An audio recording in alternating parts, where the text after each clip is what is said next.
どうして石ライオンはお旗が開いているのに。しかし、小生竜のパンに向かって自分から拒否したのだろうか。毒があるからね。壁に映ったパンを見てください。周りには緑の液体があります。これは普通の食べ物とは思えない。この点がわかる。聖竜様の配置を理解することができます。彼女がロイだから認めた。彼女を馬鹿にしている。今初めて耳が恥じない聖竜様だと気づきました。ただ彼女はこの年齢でこんなに責任を負うべきではなかった。多くの人が言ったように、子供の頃だったはずだ。PV 全体がレイアウトになっている。このレイアウトでは、最も重要なコマは彼だった。彼は一体どこに行ったんだ。なぜフーちゃんは彼が重要だというのですか。ミミが殺したのは石ライオンではない。入り口の別の偽ライオンです。これはビデオの終わりに説明があります。でも、センフ・シューモンが石ライオンに火をつけたとき、反対側の偽ライオンは存在します。では、いつ柱をすり替えたのですか。あるいはこのことはどうすれば人に気づかれないようにするのでしょうか。これには内容が必要です。それ以外にも内容が必要なポイントがあります。もし石ライオンが偽ライオンに偽装したら、その反対側の偽ライオンはまたどこへ行きましたか。そんなことをするには誰かが協力する必要がある。緑の髪の男は最高の内容です。推測の根拠とする。最後に対峙する場面では、金さんの方は機械の見張りしかいません。緑の髪の男はいません。彼がミミの配置の中で最も重要なコマです。緑の男が PV に計3回登場した。1回目は PV の始まりです。彼の声からライオンの逃走事件が出てきた。ここのドアも彼が率先して押し上げたことに注意してください。裏口が壊れてしまった。ここのドアの開け方は科学的ではありません。この階段の門は一般的に内側に開いています。彼は中から外に押していました。石ライオンを探していても、こんな大事なことも忘れてはいけない。何かを隠すためでなければ。外に出た後、機械守衛は彼にドアを修理するように注意した。ドアは何のドア。それは殿様の命だよ。彼は石ライオンは殿様の命だと言いました。そう言って機械の守衛を連れて外へ走っていった。石ライオンが逃げる機会を与えたのです。どうして最初の時間にライオンを逃げさせないのですか。ミミの配置にはまだ時間がかかるから。2回目の出現は聖竜が石ライオンを包囲した時です。面白いことにこの時は緑の髪の男も急がなくなりました。石ライオンは殿様の命だと言っていました。今は安心して機械を持ってドアを修理しています。遠くから大きな音がしても、まだ聞いていないようだ。誰かが言うかもしれません。それは天正閣に任せたからです。安心してね。本当にそうなのですか。石ライオンが逃げたことは、一番情報を知らないのは天正閣です。それは金の殿様とミミの退治からわかる。金符の一員として、彼はこれっぽっちの見識もないのか。3回目の出現はお金を持って殿様が野外で石ライオンを探していました。旦那様、こちら。金殿様の疲れから彼は本当にたくさんの道を歩いていることがわかる。PV を見ているとずっと疑問がありました。天正閣で石ライオンを捕まえる動きはそんなに大きいです。お金符の人はどこに行きましたか。ゼニさんは家に何百丁もなくても。でも10数人の警備員はいつも持っているでしょう。しかし天正閣で石ライオンを追っているうちに、誰も見ていませんでした。もし私がお金の旦那だったら、この時に出会ったらきっと大きくなるだろう。自分から石ライオンを捕まえます。天正閣が弱みをつかめないように努力する。もしお金符も探していたら、お金符の人はどこに行ったの。答えは分岐された。緑の髪の男が間違った方向を導いた。一番いい方向は場外です。金持ちが振り回されている。耳が全てを片付けるまで。金を持って待ち合わせ場所に来たんだよ。緑の髪の男が配置の進展を推進した。ではこれは一体どんな曲なのでしょうか。耳が資本家に向けた曲です。その中で最大の破綻は民衆の反応である。天正閣主との前後のギャップ。まず民衆の反応といえば、石ライオンを見た様子を見てみましょう。これは大型生物が走っていった。慌てて逃げる者は一人もいない。むしろ天正閣の大舞台にあって、みんなが続々と窓を閉めた。つまりこの騒動は実は、天正閣の人々が引き起こしたのは、石ライオンはただの引っ子です。目的も簡単だ。死を混乱させるために。破壊ではなく混乱のことだ。ミミの最初のアイデアは市場で混乱を作っただけです。これを脅迫して金殿を懲らしめてやる。もともと石ライオンを追っていれば終わります。石ライオンは何度周辺の建物に火をつけました。ミミを暴走させるところだった。二つ目は天正閣守備の前後のギャップです。逮捕中に、天正閣守備はピエロの行為を余すところなく演じている。まず包囲圏で石ライオンを放った。また市場に追われてしばしば手を失った。この人たちは本当に信頼できないと思われます。一体どうやって9域を守っているのか。しかし最後に対峙している場面から見ると、天正閣守備は規律が厳正である。隊列を整え、真のエリート部隊である。これまでの表現は芝居でした。天正閣の行為は意図的に行われている。これは自然に耳の配置です。今から PV をもう一度見てみましょう。ビデオが始まる前に、ゼニフ門の前の偽ライオンは天正閣に引っ越しました。その構内を緑髪男が石ライオンを放ちます。偽のライオンの位置に配置されています。耳のために時間を稼ぐ。石ライオンを偽装するために門を破って逃げたんです。それで彼は自分から門を破壊した。このように他人から見れば、石ライオンは門を壊して飛び出しました。解放されたのではありません。その後彼は機械守衛を連れて反対方向に追った。ライオンの逃走経路を制限しております。ライオンが埋伏圏に入ってから、彼はまた守衛を連れて家に帰った。船団那に伝えました。石ライオンはもう場外に走っていきました。その後お金の殿様は機械を持って場外を探しに行きました。彼は玄関を修理するために残っています。実は彼は修理がうまくいくかどうか気にしていない。耳の逮捕に心を込めている。ドアが壊れた今回の PV では絶対に神久の筆だ。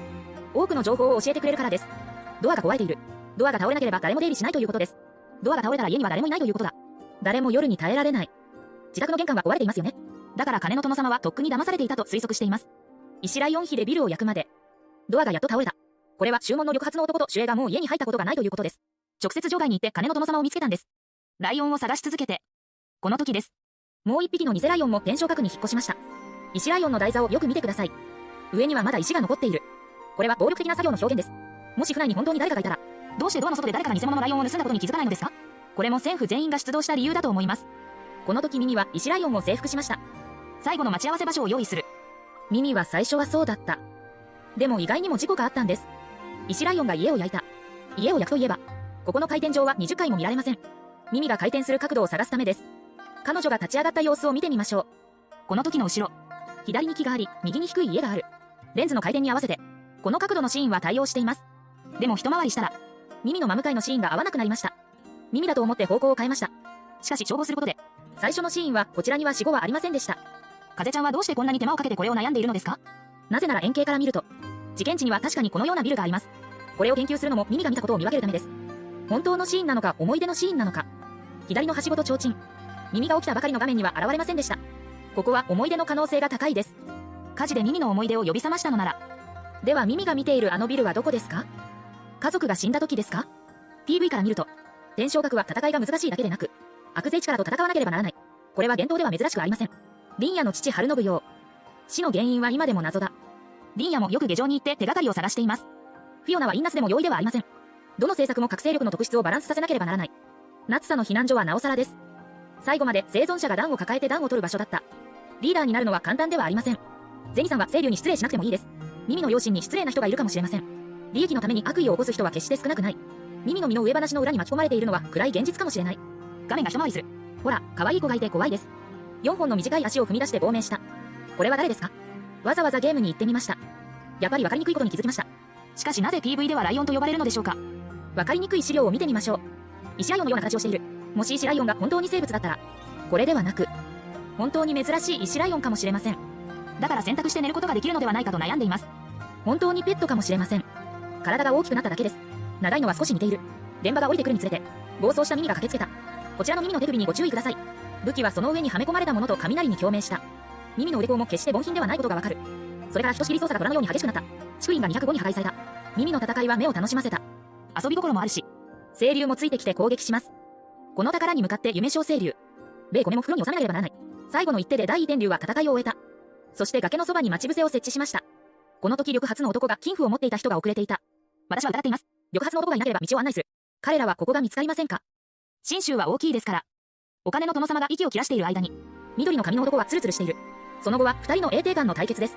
船団は広く泣いてひざまずいた。まず自分の悔しさを訴える。あら、私の宝物よ。あなたがいないとどうやって章を開くんですか？ミミは情を見て少しも変動がない。一本ずつ彼の罪状を棚卸しする。大型の危険動物を飼っていて、ロープをかけないで、動物が飛び出してきて人を傷つけ、庶民の家まで焼いてしまった。船団は米米を見てごまかしにくい。鳴き声が急に止んだ。彼はライオンを可愛がると思っていますか？彼は殻がミミの手に落ちるのではないかと心配しているのだ。ゼニさんは今回出血していることを知っています。そして楽しそうに笑って許してください。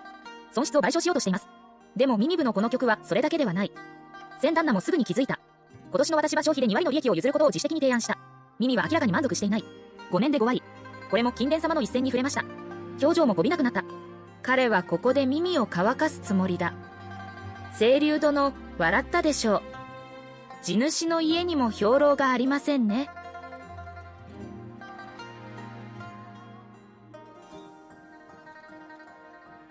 ミミはとっくに準備していた。その時彼女の瞳も竜の瞳になっていた。ミミの血は簡単ではない。天正各種が続々と現れた。ローナグ455、ゼニおじさんはそれを見て大勢が去ったことをした。ミミの条件をすべて承諾した。もちろんあなたのご手配に従います。ずんぐりと逃げた。この時の彼はどんなに愚かであってもこれが一つの局面であることを理解すべきだ。そうでなければこんな偶然なことがあるものか。でももっとすごいのはミミ。彼女が出した条件はちょうど金殿様の最低ラインだった。1点も多くもなく1点も少なくない。金の殿様が言ってから、ミミはため息をついた。清流の頭を撫でる。この古い狐と付き合うのは本当に疲れています。ミミは言わない。